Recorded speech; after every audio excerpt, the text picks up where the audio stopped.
Hi. இப்போ வந்து பார்த்தீங்கன்னா இன்கம் டேக்ஸ்லேருந்து அண்டர் செக்ஷன் 80GGC அதாவது பொலிட்டிக்கல் பார்ட்டியில் யாரெல்லாம் வந்து டொனேஷன் வந்து கிளைம் பண்ணியிருக்காங்களோ அவங்க எல்லாருக்குமே வந்து பார்த்தீங்கன்னா இப்போ வந்து இந்த ஒரு மெசேஜ் வந்து இந்த மாதிரி வந்திருக்கும். ஸோ இந்த மெசேஜ் வந்து இருந்துச்சுன்னா நீங்கள் என்ன பண்ணணும் அப்படின்னு வந்து பார்த்தீங்கன்னா ஃபஸ்ட்டு வந்து உங்கள் இன்கம் டேக்ஸ் ரிட்டர்னில் வந்து பொலிட்டிக்கல் ரிலேட்டடாக வந்து பார்த்தீங்கன்னா எக்ஸம்ஷன்ஸ் அண்ட் டிடக்ஷன்ஸ் வந்து நீங்கள் வந்து கிளைம் பண்ணியிருக்கீங்களான்னு ஒன்று செக் பண்ணிக்கோங்க. இன்கேஸ் நீங்கள் வந்து மிஸ்டேக்காக வந்து கிளைம் பண்ணியிருந்தீங்கன்னா அதை வந்து ரிவைஸ் ரிட்டர்ன் இப்போ வந்து பண்ண முடியாது.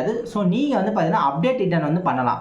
ஸோ இந்த அப்டேட் ரிட்டர்ன் வந்து எத்தனை வருஷத்துக்கு பண்ணலான்னு பார்த்தீங்கன்னா 4 இயர்ஸ் வரைக்கும் பண்ணலாம். ஸோ லாஸ்ட் 4 இயர்ஸில் நீங்கள் இந்த மாதிரி பொலிட்டிக்கல் பார்ட்டியில் இன்கம் டேக்ஸில் வந்து டிடக்ஷன் கிளைம் பண்ணியிருந்தீங்கன்னா உங்களுக்கு இதுதான் வந்து லாஸ்ட் சான்ஸு. ஸோ இந்த சான்ஸை யூஸ் பண்ணி நீங்கள் வந்து அப்டேட் ரிட்டர்ன் வந்து ஃபைல் பண்ணி கரெக்டான இன்ட்ரெஸ்ட் அண்ட் பெனால்ட்டிஸ் வந்து பே பண்ணிடுங்க. இன்கேஸ் இதை வந்து நீங்கள் அவாய்ட் பண்ணிட்டீங்கன்னா இன்கம் டேக்ஸ்லேயே வந்து ஆஃபீஸரே வந்து உங்களை வந்து கண்டுபிடிச்சாங்க அப்படின்னா அவங்க வந்து பார்த்தீங்கன்னா மினிமம் 200% பெனால்ட்டிஸ் வந்து உங்களுக்கு வந்து கம்பல்சரியாக வந்து போடுவாங்க. இன்கேஸ் நீங்கள் அதையும் வந்து நீங்கள் அவாய்ட் பண்ணிட்டீங்க அப்படின்னும் போது உங்களுக்கு வந்து பார்த்தீங்கன்னா கம்பல்சரி இங்கே இன்கம் டேக்ஸில் வந்து பார்த்தீங்கன்னா பேங்க் அட்டாச்மெண்ட் இல்லைனா ப்ராப்பர்ட்டி அட்டாச்மெண்ட் வந்து பண்ணுறதுக்கு 100% வந்து சான்சஸ் அதிகமாக இருக்குது.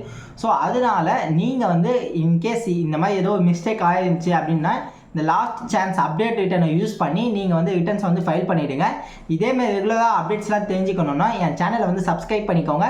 கீழே வந்து என்னோட வாட்ஸ்அப் குரூப் லிங்கே வந்து நான் ஷேர் பண்ணுறேன். அதில் நீங்கள் வந்து ஜாயின் பண்ணிக்கலாம்.